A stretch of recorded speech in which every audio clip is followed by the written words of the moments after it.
Bonjour tout le monde, j'ai le plaisir de vous présenter cette présentation qui s'intitule Étude technique économique d'un système de pompage photovoltaïque à variateur de fréquence. Le plan de cette présentation est le suivant. Je commence par un contexte et les motivations, suivi des descriptions du projet, puis les éléments théoriques utilisés dans ce projet-là, puis la modélisation matérielle et méthode. Et avant de faire une conclusion, on va énoncer des résultats et on va entamer des discussions. Alors, ces travaux concernent deux stations de pompage photovoltaïque situées dans la région d'Agadir, très proches l'une de l'autre, afin de considérer que les données météorologiques des deux stations sont identiques.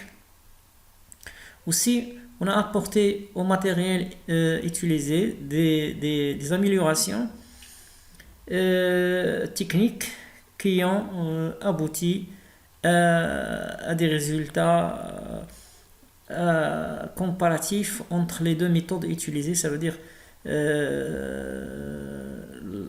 système photovoltaïque utilisant un système de recherche de puissance maximale et un autre qui est accouplage direct. Donc, comme je viens d'énoncer, ce projet concerne deux stations situées à peu près à 1 km. Les données les données du projet sont dimensionnées suivant une HMT de 60 mètres, un débit journalier de 60 mètres cubes. Les données météorologiques des deux sites sont considérées identiques. Concernant le matériel utilisé pour les deux projets, il est énoncé dans le tableau suivant. Donc, ce qui est intéressant, c'est l'utilisation de 16 modules solaires de 250 watts et deux contrôleurs, l'un qui possède la technique de recherche de puissance maximale et l'autre qui est dépourvu de cette technique. Concernant les résultats trouvés, donc, on voit sur cette figure que pendant les 2 jours considérés comme exemple le 24 et le 13-11-2016, que les radiations prennent sa forme habituelle pendant les 24 heures. Et les résultats obtenus avec les deux projets sont résumés dans le tableau pendant le mois d'avril et le mois de novembre comme exemple.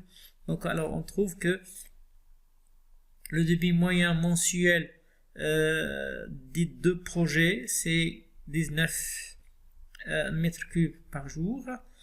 Et pour le mois d'avril, c'est 23,3 mètres cubes par jour. On voit une nette différence entre le projet 2 et le projet 1 concernant le mois d'avril. La même chose elle est remarquée pendant le mois de novembre. Le projet 2 délivre une quantité d'eau qui est supérieure à celle du projet 1. Concernant les débits volumiques obtenus pour les deux projets, alors les résultats sont similaires pour les 2 jours considérés.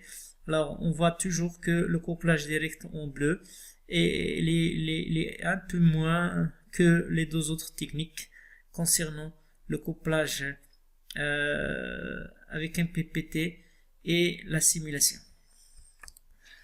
Alors, la même remarque est déduite à partir de l'évolution du débit volumique en fonction de l'irradiation solaire pendant les jours considérés.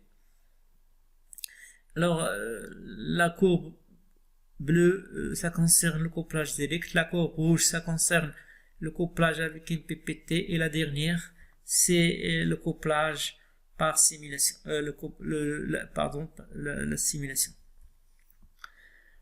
Pour le rendement en termes de débit volumique des projets sous étude, on voit que le rendement du projet 1 il est un peu moins que le projet 2 qui bien sûr utilise la technique de MPPT.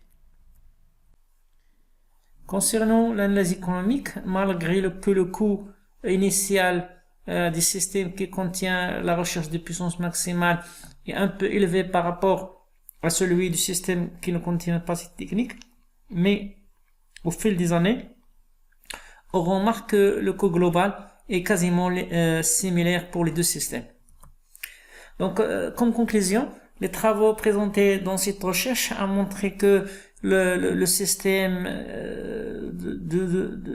qui contient la recherche de puissance maximale par MPPT donne des résultats beaucoup plus meilleurs que l'autre système qui ne contient pas cette technique, malgré que son coût au début il est élevé.